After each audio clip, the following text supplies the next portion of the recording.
Okay, so I guess we'll do a little intro, an explanation setup, and then we'll just talk. So, Okay.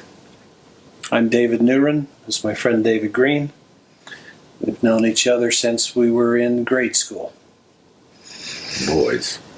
We've had widely divergent paths, but we come together once in a while because our passion for knowing, for Truth. for realization is a shared one, and we get together and talk about it once in a while. So David has had a bit of a rougher road than I have, and In some respects. in some respects, but in others he's lucky, and that's part of what I wanted. As I was driving up here, I was thinking, what a blessing being partially physically disabled is, in order to give one the time and space for contemplation. It's definitely slowed me down a bit. And that's all I do is move and fly and drive. And it's less than, I meditate each morning and each evening, and I do my sessions on a regular basis. But, for a true seeker to spend time immersed in the void is the most interesting thing, I think. So, Absolutely. Couldn't agree more. I am lucky in that respect. so Having that time. So, give a little history of your life and what's brought you to this point. We're both 60 years old now. Yep. It's hard to tell what path has brought me to this point. A few milestones, I guess, along the way. We were both raised in a very religious Christian background. Yes. And at one point, I'm not sure where it was in your life, but at one point in my life, I realized through the use of marijuana,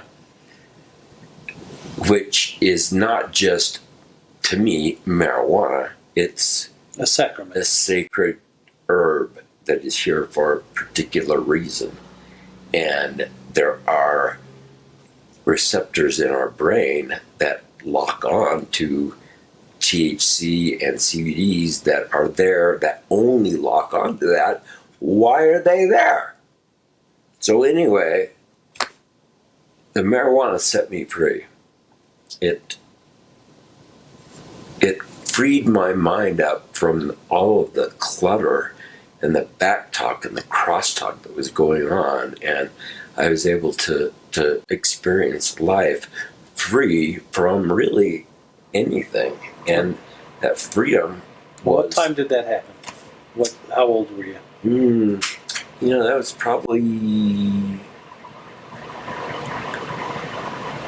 probably about 22, something like that, when that first happened. And I began exploring and experimenting with it after that. And then I got married, and all within the same year was marriage, pregnancy, bought a house, created a business with a storefront on Main Street in Park City, Utah. So all of that happened all at once, and I ended up spending my time focusing on those things instead of where I really wanted to be. And so during the 15 years that all that was going on, I was still dabbling in that here and there and keeping it fresh and alive, but not really being able to dive fully into it. So my marriage dissolved, and once that happened, everything else, all the other things that I had also went away within the same year. And that happened right around my 50th birthday, and right after my 50th birthday, one day I woke up and I had a bit of a fever and a bit of a headache and chills, like a fever, like a flu. I thought I had the flu. And I nursed myself for a couple of days. Didn't go away, didn't get any better. Kind of just lingered, and it lingered for a few weeks. And then I started stumbling, couldn't walk as well. And then I thought, all right, time to go to the doctor. So I went to the doctor. Nothing happened. Things physically for me kept getting worse. More stumbling, actual legs crumpling underneath me, falling down to the floor, getting worried and afraid that I was going to break something. By that point, I was already seeing a neurologist who was moving really slowly with what they were doing. And finally, I found myself scooting around on my butt, on the floor, afraid to stand up, because I would fall right back down again. At that point, the neurologist put me in the hospital, and I went through this incredible array of tests to try to figure out what was wrong. So it was all of the immune deficiencies, the infectious diseases that could have been. I had everything got ruled out. And so I was in the hospital for a total of about 6 weeks and ended up doing rehab, and nothing was getting better. This is a very long story, cut very short. So once I got out, it was pretty much understood that what had happened was there was some sort of attack on my central nervous system, which ruined everything. I mean, my balance was gone, my proprioception, or ability to tell where your limbs are in space, was gone. Couldn't walk, couldn't hardly even sit up, was wet in the bed, just... And then the pain also. And pain as well. And there was nothing that could be done. And the best thing that the brightest neurologists that I had access to could help me with was throwing opioids at me. So I was taking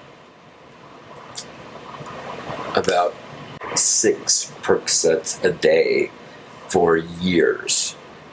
And after about 5 years, what I've been experiencing is I've been kind of locked in this position where everybody experiences having their arm or their leg fall asleep when they sit on it wrong.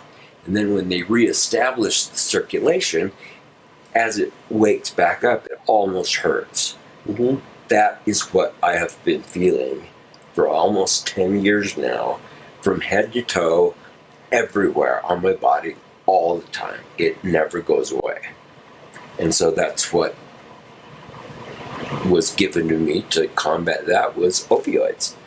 And after about 5 years, the vibration, it was like a vibration. I could lay down on the floor, close my eyes, with nothing going on in the house, and it felt just like there was a big truck right outside my door idling.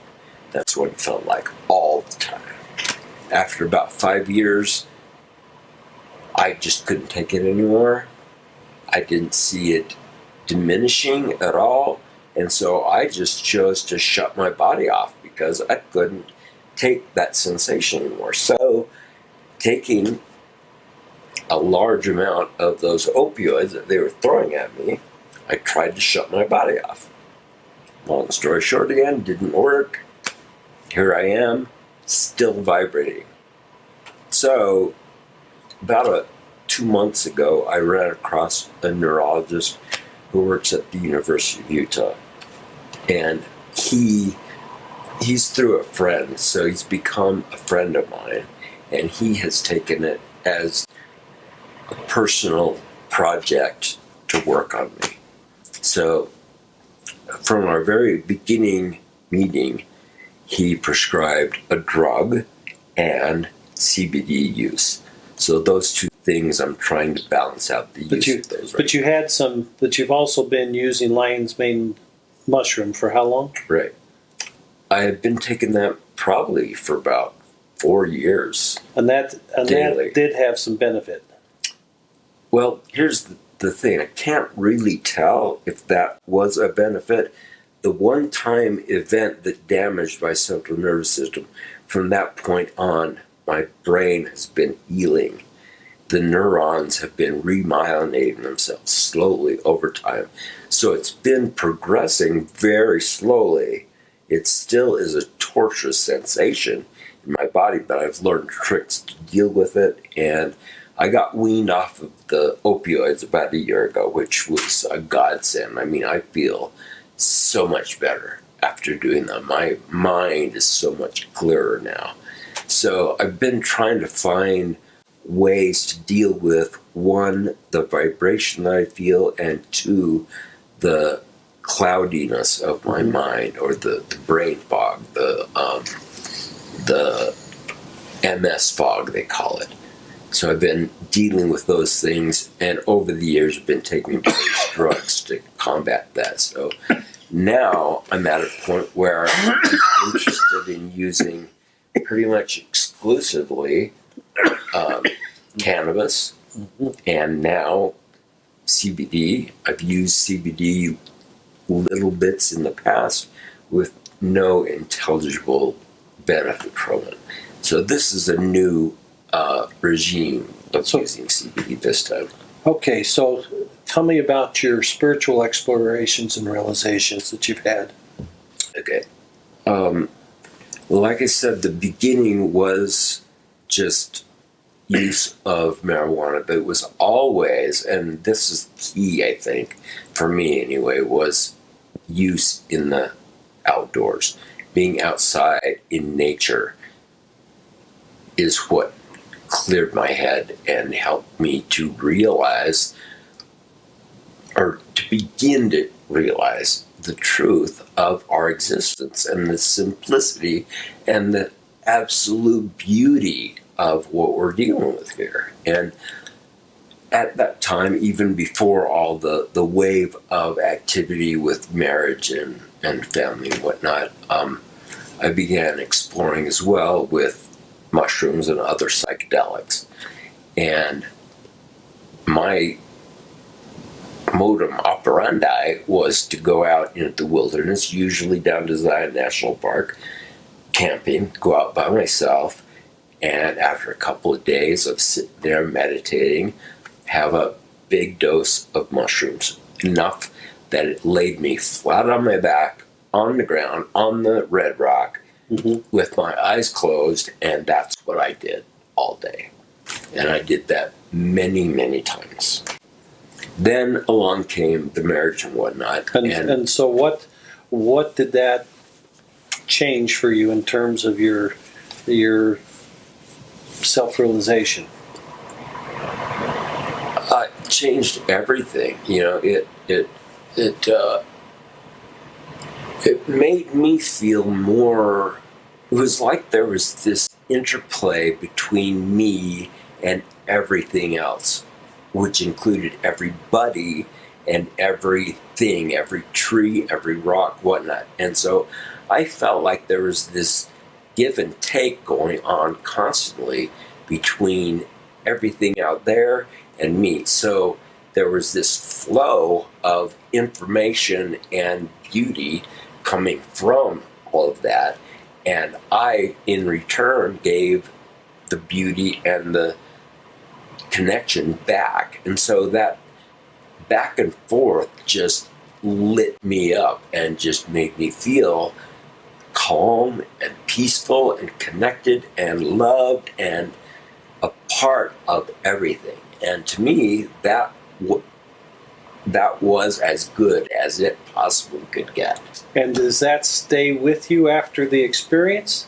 Does that change your set point, in your life on who and what you are? To begin with, honestly, when I would go out by myself and do these things, and I would be clear, I would come home, and after just a little while, it would go away. And Yes. it became a practice of mine to figure out ways to bring it back from the wilderness back into my busy, busy life. That took a long time to figure that out, and eventually I got to the point to where I would come back from these experiences and it would not go away.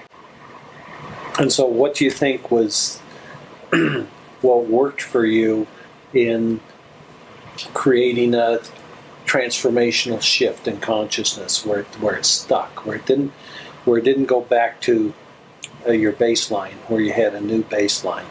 I think the most important thing, the thing that I needed to learn personally, was to create the sensation of a clear mind, to be able to sit down and meditate and just clear my head out of all the chatter. And that it's hard to do because we're so engulfed constantly in so much crosstalk. So to get that out of my head was the biggest factor in that. And then just continuing to stay on course. Staying on course is not easy. I mean, we're so used to distraction. We crave distraction, and the distraction is the biggest enemy of the clarity of mind. So I fought for a long time to stay clear, and finally was able to accomplish that through the use of substances, but also meditation. And I discovered that through meditation, I was able to recreate states of mind that were almost as clear. That you had experienced with the substances. Absolutely, yeah. And so, what meditation technique is your favorite or worked for you best?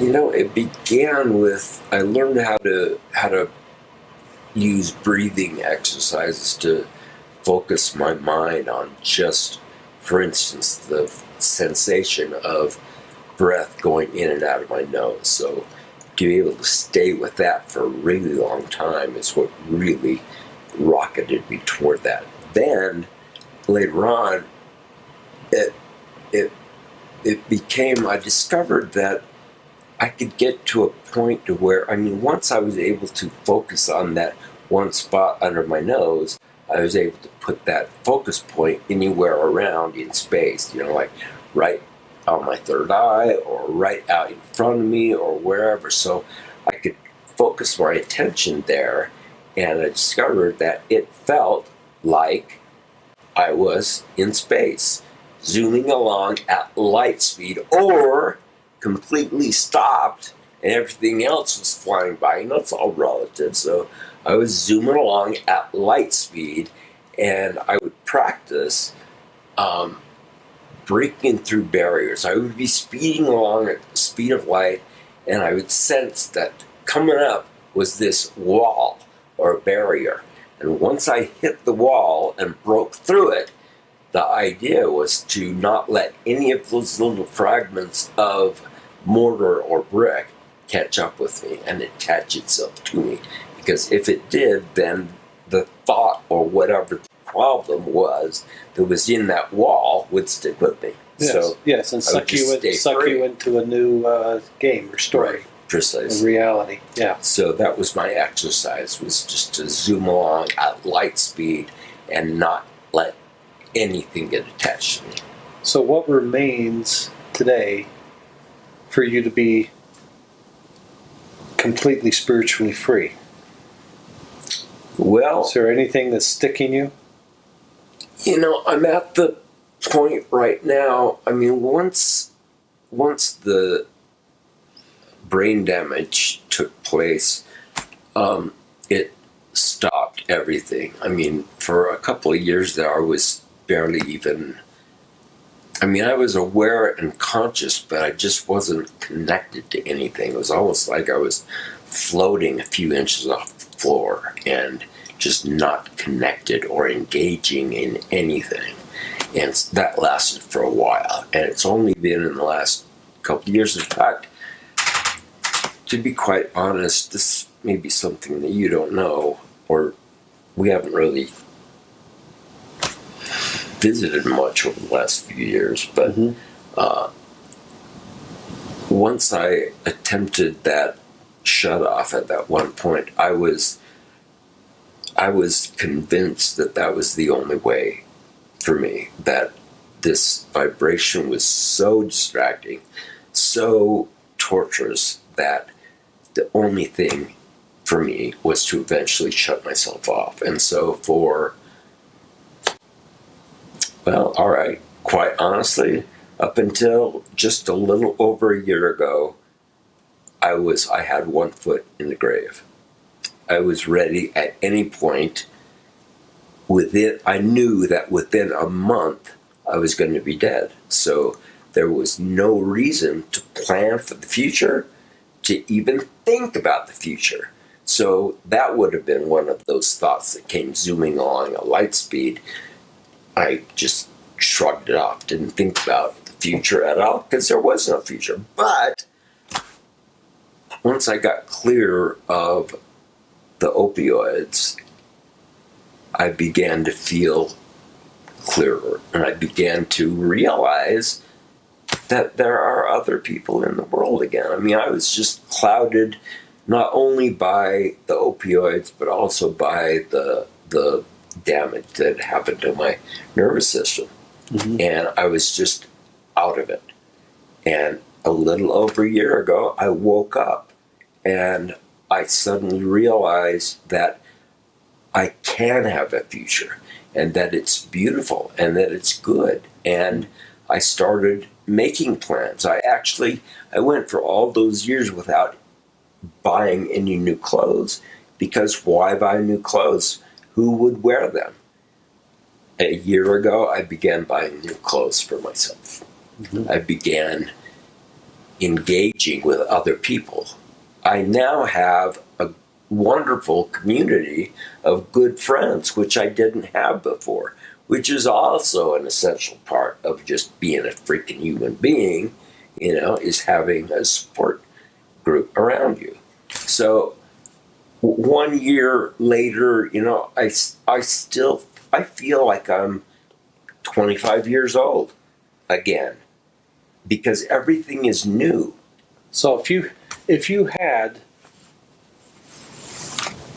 a son or a young friend come to you and say, through everything that you've been through and the state of knowing about life that you have now that you didn't when you were young, what is the core essence of what you know now that you could share with me in such a way that I truly benefit from your level of knowing and understanding? So what do you have to pass on as your gift to those of us that don't know what we need to know? Well, if I could create a direct link from brain to brain, it would be one thing. But since we're only using language, which is somewhat limited, I'll try to. I don't think we have to use only language. Yeah? Absolutely. Everyone has the opportunity to know everything about everyone else that they focus on. So, I agree. From the experience that anybody that would watch this has of you, they can tune in and open up to whatever level of knowing and understanding is necessary for them to make the shift, so that whatever benefit they can get from you, they can accept that and self-realize that to the point where they're now more able to choose wisely for themselves in that future of life that they have. How can they act and move and communicate and express themselves in life in the best possible way? What would you say? Well, I'm having a little bit of difficulty formulating what I need to say because two things are going on right now. One is our conversation one-on-one, and the other is a conversation with a third party. And so I understand, and I totally agree that you and I can connect on levels beyond just language. Of course. But is that the way I should speak? What you should do is you for those who can only hear, say something where they go, okay, now I get it. I understand. I got what you said. I know what you know. Okay. So that's one. And then the second thing is to move beyond your intention in your brain to communicate something valuable and important and to share that to somebody who needs that because of the state of consciousness and an area of personal progression that they're in. Okay. So it has to be that eternal essence, that universal level of truth and of knowing and understanding and communion that is the you beyond the physical. And so you just have to allow that to fully be in place for you so that when somebody connects to you, it flows through you to them where they're reintroduced to the level of their own truth that sets them free. Well said. So do that. Well, I'll try as best I can. Okay. Well, we'll just. Well, let me do it this way then. Since we've connected in so many ways already, we don't have to have many prerequisites here. So between us, so let's just say that. Yeah. So to know the infinite through you, however that comes, I'm open. And so all you have to do is just say, yeah, that's cool. Okay. Well, first of all, let me say that I completely believe that each individual has their own individual path and process to go through to get to an awakened state. For me, that's the way that it has been. We'll agree that is reality 10 seconds ago. Okay. All right. Okay. One thing that I might say is that I have experienced, and I am completely convinced that what we're all seeing and dealing with here as far as our life goes is set up somehow, or we're subject to an incredible amount of distraction from truth and reality, and that there is something going on. What we're seeing is like a stage, and the backstage is invisible to us in our daily activities. There is a reality available to us that is so much bigger and so much deeper and has so much more dimension and beauty and all of the things that we want and crave as human beings. But we're distracted from it because of our society. But now we're paying attention to you, and you're connected to that state. Now what happens? There needs to come a shift of consciousness, and I think everybody needs to go through that at least once. Okay. And it might it might require you over and over and over experiencing that shift, which is possible because It has been that way for me. And me as well. And so why it takes hundreds of times, I don't know, but I don't think it has to. I don't think so either. And I think some people maybe have changed like that, and other people. I hope so. I've maybe met one. Really? Yeah. You actually met him? Talk to him most days, actually. Wow. He had a spontaneous awakening about 13 years ago, and it took him a couple of years to come to terms with what was going on with him. But now he just knows, and he's, brilliant. Well, this physical disability, if you will, I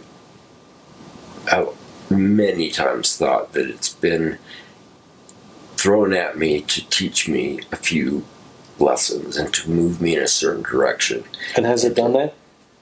It is constantly doing it because I've locked onto the idea, re-locked onto the idea of everything is in flux. Everything is vibrating. How much longer do you need this guidance from the disease? That's a good question.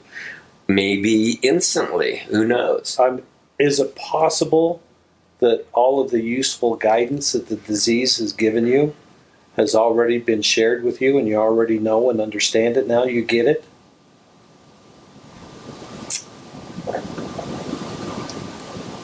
That's a possibility. That could possibly be true. Could you look at it clearly until you know whether or not that's true or not? I've tried that. That's actually been what I've been working on for the last 6 months, because I've been more involved again with shift-changing substances that can remind me of what is on the other side. I understand, but you've done it so many times. If you were a piece of string and the realizations were wax, you would have become the world's biggest candle already. Right. So, yeah. So what is it? What do I need? Can I give you a suggestion? Go for it. Yes. You want the lighter to light the wick so that the light of the candle that you become shines for us all? How about that? Do tell. Well, I'm not saying that I know. I'm just saying that I'm asking the question. And the question is are we, each one of us, willing to open enough to receive the answer in such a way that it shifts our lives in exactly the way that we've been hoping our lives will move in the future? How about that? Well, one thing, I know that I'm a lot softer and a lot more open to suggestion from the outside than I was 6 or 7 years ago when we reconnected. Mm-hmm. At that point, I was still so foggy from the disease and the opioids that I was shut down, and I wouldn't have been able to know truth if you hit me over the head like a sledgehammer. So even though you had some degree of self-realization prior to the disease. Yeah, I felt like I got whacked way down below where the level that I already had gotten. So can we do a bit of a guided meditation where I suggest that you open to experience something, and then you willingly say, "Hey, I trust David. I'll do what might be the last thing that's necessary for me to live freely here." Hell yeah, I'm game. Okay, good.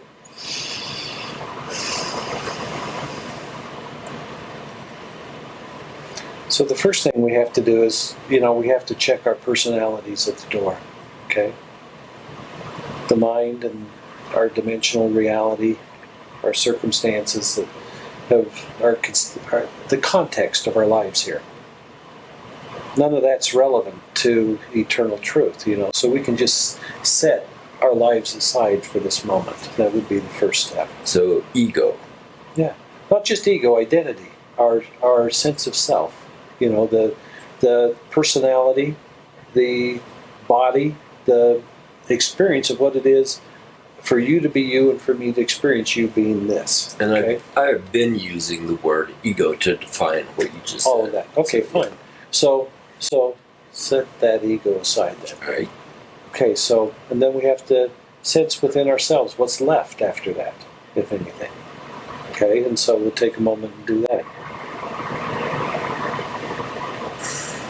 The past is no longer relevant, so there's no reason to consider it as in any way in this moment.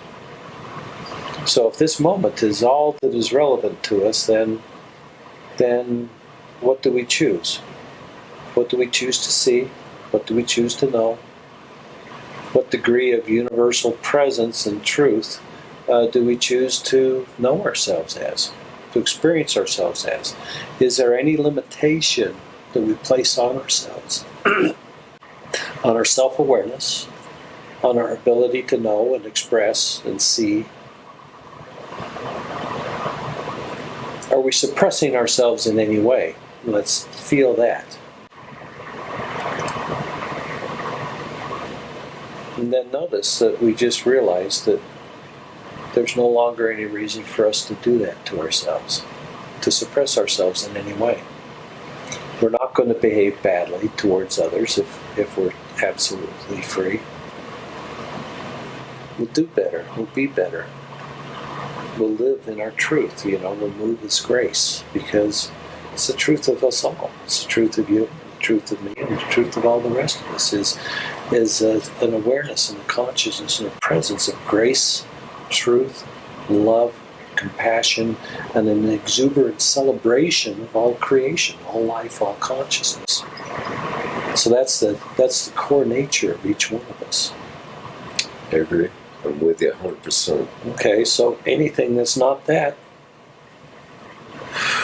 allow it to be free. It's a construct. It's not you. It's a construct. Don't be defined by your creation. You define your creation. It does not define you. Absolutely. And what's left? Just pure awareness. Okay? Now allow that pure awareness to take a really good at the embodiment of you. Allow that pure awareness to be free within your experience of your body. Experience your body as the pure awareness. All aspects of it. Every organ, every nerve cell. Allow eternal knowing. Bliss, love, compassion, grace, truth flow through the entirety of your nerve system.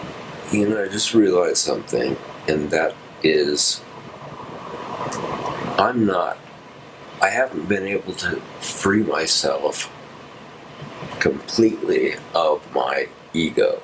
I've still got little bits and pieces of my It's fine. brain processing It's fine. from when I was a child. Doesn't matter. Doesn't matter at all. Beautiful. Don't get rid of it. Love it.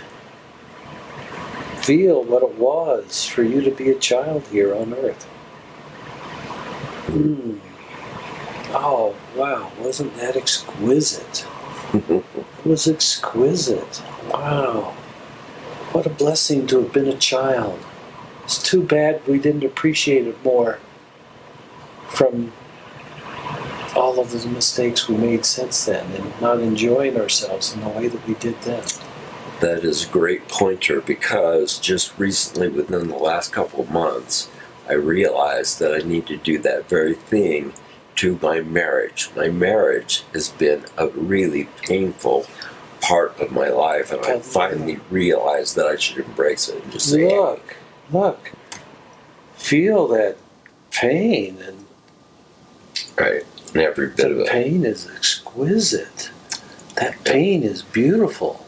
That pain is a constant signal in your life for many things. Yeah. To appreciate what you have now, to appreciate what you had then, and to know that you're better off now because now is here and you're this and things are getting better. And so, whatever that was, it was. On whatever beauty you can receive from that in the present, from that past, wonderful. On whatever pain there is in the present from the past, that's wonderful too. Love it. Embrace it. Know it as intimately as is possible for a conscious to know the pain of embodiment here. How else do you think the temple's freed by the presence of God, unless God is present as everything that you experience yourself to be? How would you like to be my roommate? I am your roommate. Here's the room. We're mates. We're good friends. And we're here sharing that. Because what you're saying is not just ringing intellectually true. It's striking a Vibrationally true. feeling that I feel that I know what you're saying is correct. Okay, so now that you've got it intellectually, allow the universe to be free in its interaction with you. Absolutely, with no throttling it back, with no resistance, with no barriers. At light speed, if light speed could be fast enough to be everywhere at the same time, which you are. That's your truth, that's your beingness, that's your reality. And yet, the focus of your consciousness is your experience and an expression as David Green, human, man, body, personality, ego is this. If you allow the universal wholeness of you to be your roommate within your experience of self, then the magic you is born. Right? Yeah, I agree.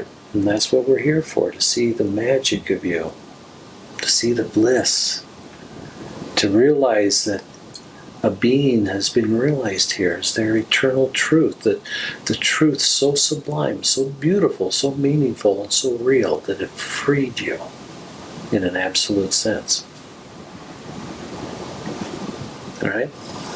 Okay, tie that one on. Take a sip of that ambrosia right now, okay? All you have to do is imagine that you're sipping the ambrosia of the gods right now. Do it. Feel it going, moving through your mouth and down your throat, and surfing its way through every system of your body. I can do it, and it feels really good. And every aspect of yourself that feels like it's in darkness and confusion and unknowing just gets the signal to now's the time to be free. Be free. Be in harmony. Be healthy. Be magnificent.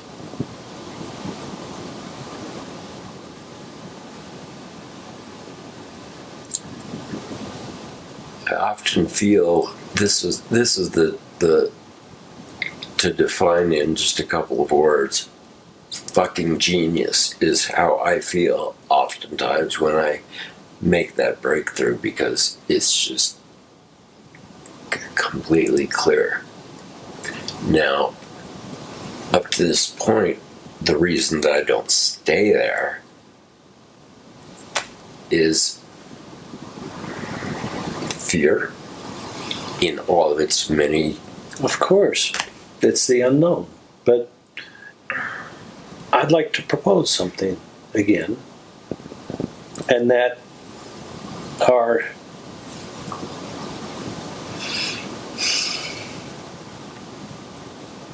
fondness for each other and who the other person is and what they're reaching for and what they're capable of being and expression here. Just allow that to be a blessing from me to you and you to me. And let's accept each other's gift. have what I have, know what I know, see what I see, feel what I feel, and find a way to merge your own freedom in a more meaningful way for you through that, and I'll do the same. I'm willing to do that. Wherever I'm confused, wherever I'm in the dark, wherever I don't know or feel or understand that you do, I'll allow your realization of the light of your truth that would enlighten mine to do exactly that. Enlighten my truth wherever there's a darkness in me that the light of you could shine on.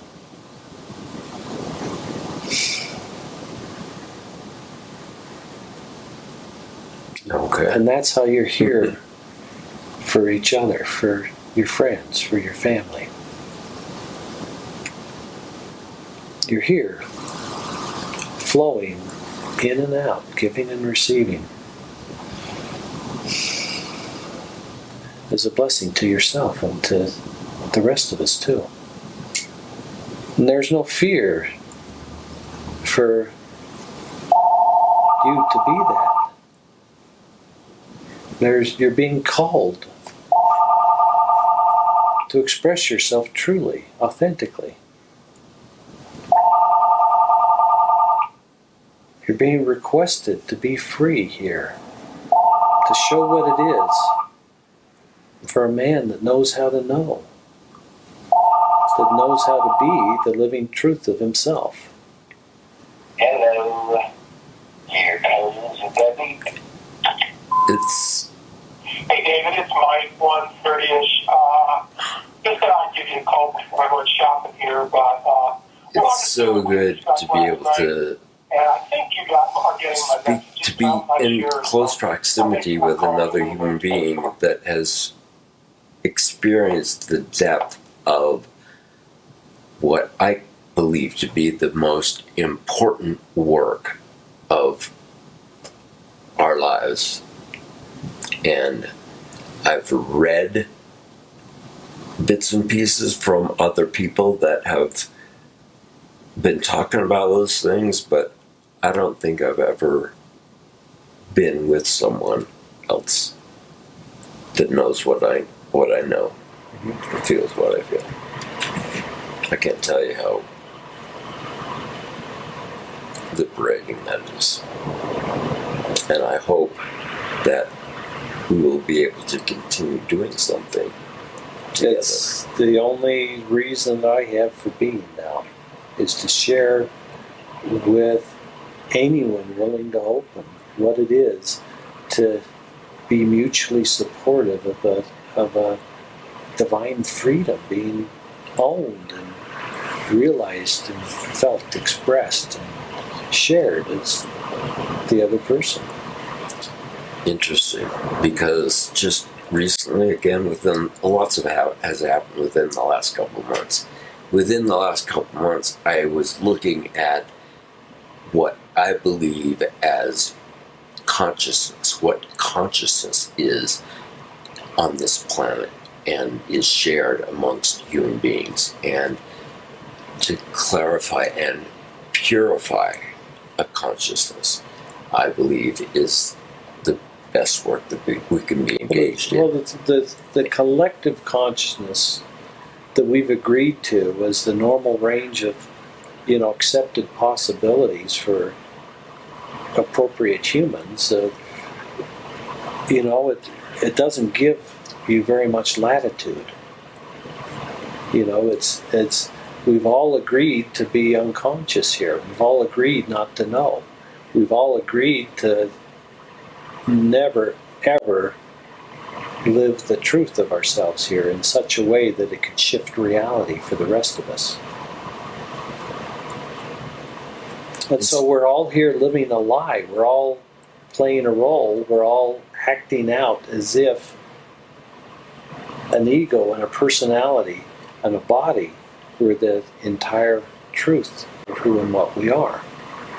And so I feel like if I can share what I've learned with someone else, that is the best work, to clarify it yourself and to spread that good word is the best work I think that we could be doing. That is what I have in the last couple of months dedicated myself to do. You're my first official interview, and so this is the process of you doing what you just said, because you're sharing who and what you are, what you know, how life can be benefited through the life that you've lived. Things are easier in this way, you know. That way's difficult, this way's easier. Now, difficult is also a nice path to take. Depends on what you want out of life. You know, but what you should do is decide consciously exactly what that is. And then walk it with confidence. If you need a path. If you don't need a path, you can just be the truth of you. And then everybody else will be the path to you, maybe. And say, share. So at the same time that I'm opening up and willing to share what I've got, I'm also opening up to receive what you have, because you've got a different perspective than I do, but it's the same point of light. We're at the same party in two different outfits and hanging out with a different group. But we're at the same celebration. Are you in contact in the same way with anybody else that we knew way back when?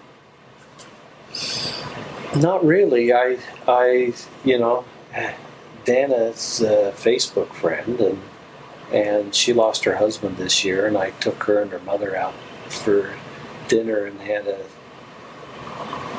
the kind of talk that she can have, you know, and so, but yeah, that's my intention is to say, you know, let's be real, you know, let's be our authentic truth here, the one that maybe if we were conscious and aware before we were born here, if we were an eternal being saying, are we going to do this? Yeah, okay, so then why? Are we going there to live a normal human existence? Friends, family, profession. Well, we've done that enough already. What would make it better? What would make it funner? How about showing the way out? The way to move freely, the way to live freely, the way to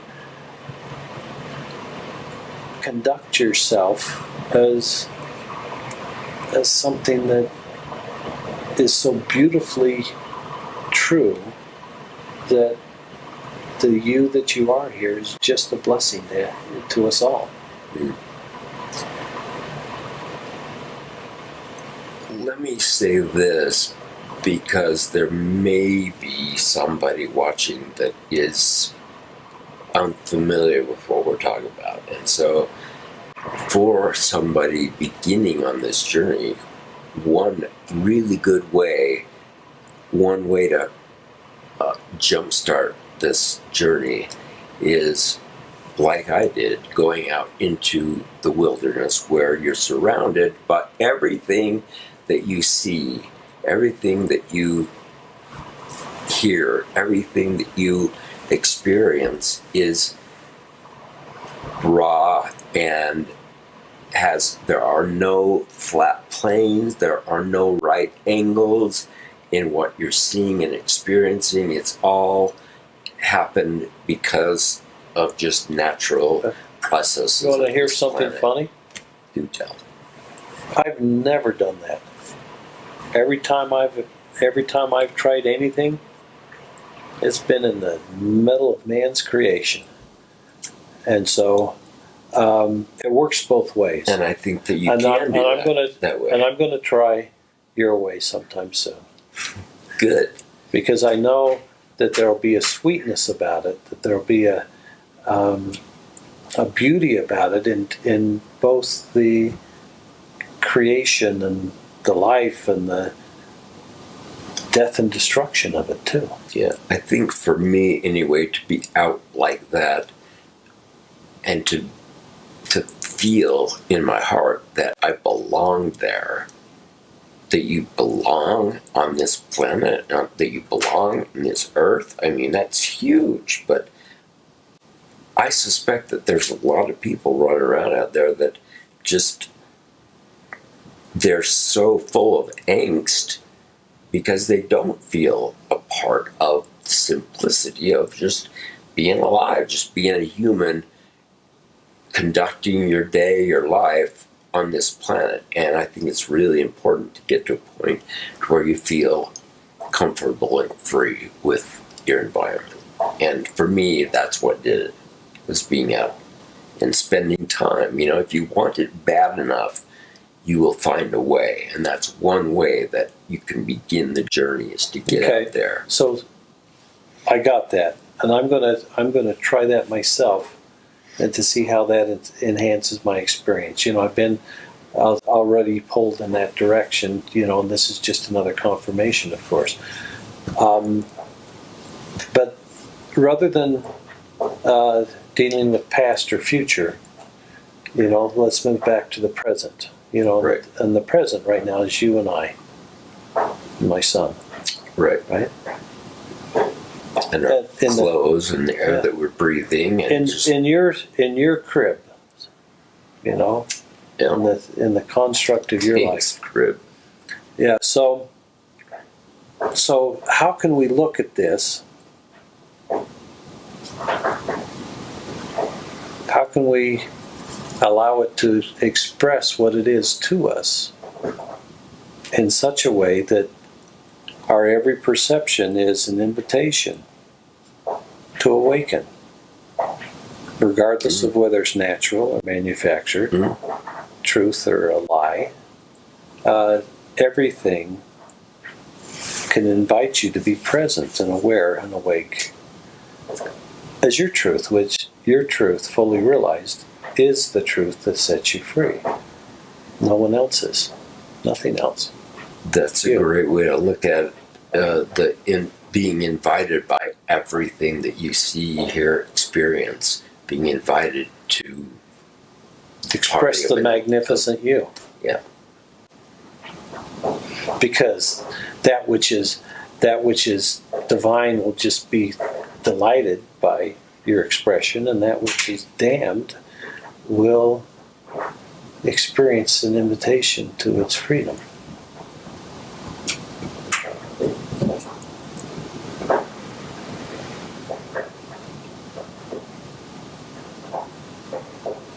You know, for me to be, aside from the wilderness being the one door to be open to this incredible journey,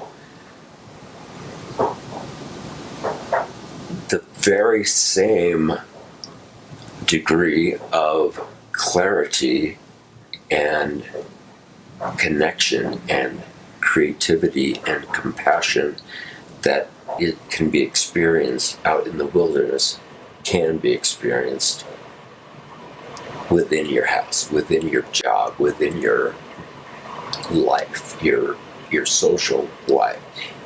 It's there as well.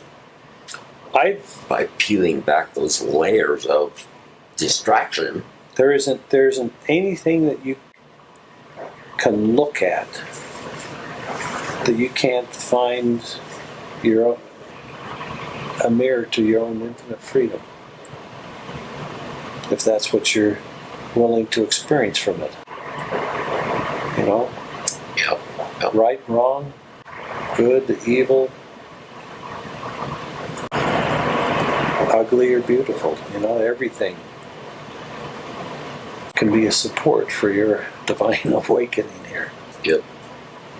Everything is a mirror to, I find that to be true. And there's no problem with that. There's no problem in you to be solved. There is, but there isn't. The presence of your authenticity your choice to experience yourself in an eternal way in your temporal embodiment. That is the cause of transformation. And when you choose to move from the collective human condition into a condition of transcendence, then the transcendent consciousness has to be what takes residence in the hell of, your human expression. And then the human expression continually moves in a harmonic resonance with a transcendent consciousness until everything about being human is brought to a transcendent awareness of itself. And it's not so much trying to find that which hasn't been a part of you so that you can make it a part of you. I think it's more shedding the parts of you that are not you to be able to open up to what is really you. It's shedding those. Well, here's another way to look at it. If the truth of you is everything, what are you getting rid of?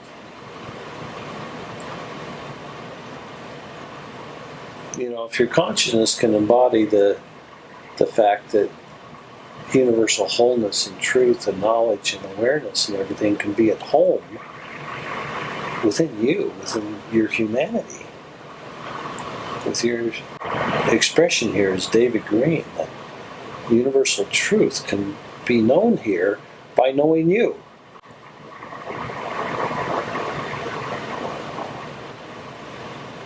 If that isn't the cure to anything that is wrong with you, I don't know what would be. Mm-hmm.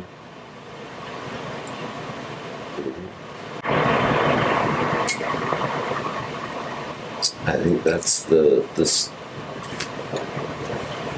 sort of the key that needs to be turned in the lock there, is to be able to embrace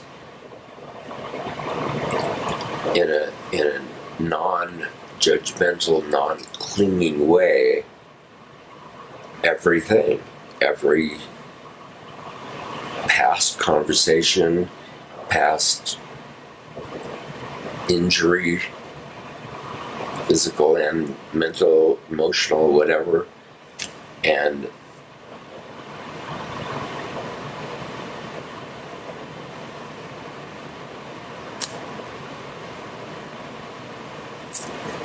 I got so many thoughts going on, I just don't even know where to begin anymore.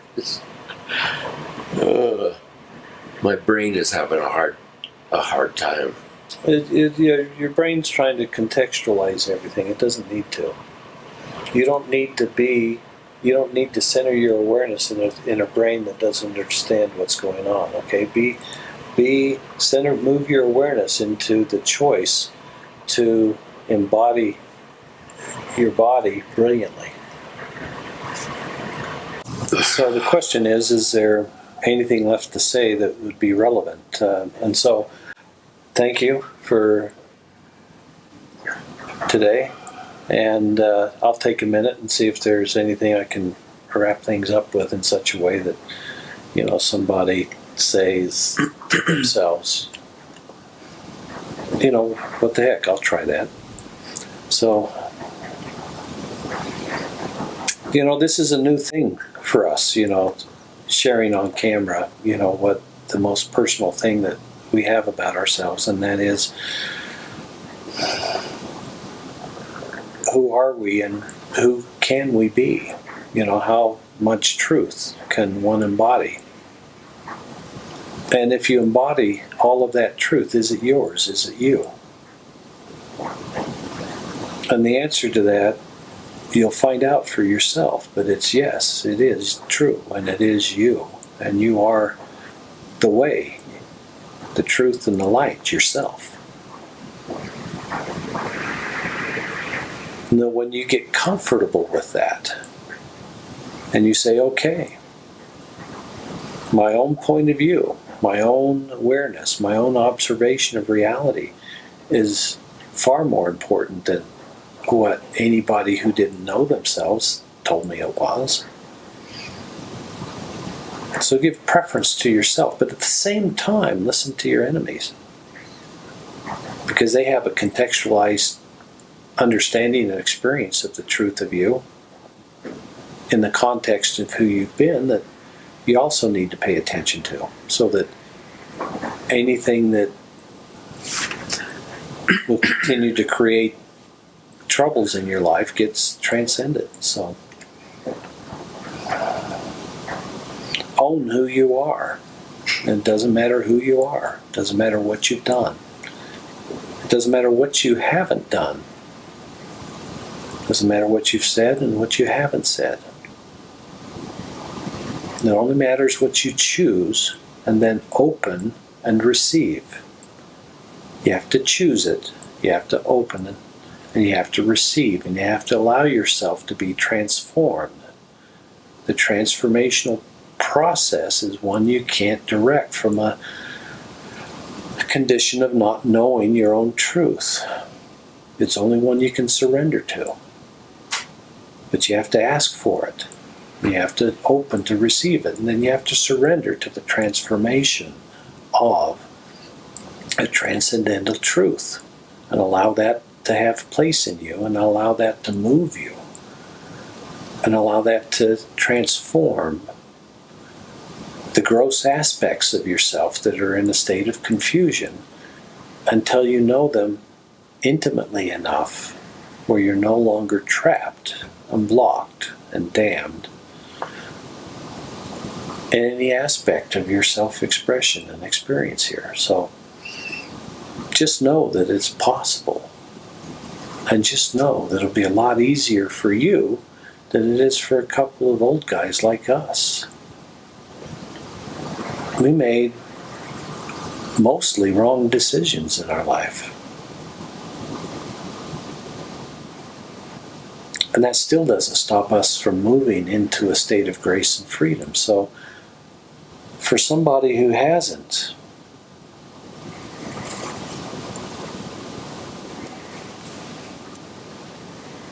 and yet has very little comparatively to move through, all you've got to do is join the party, basically.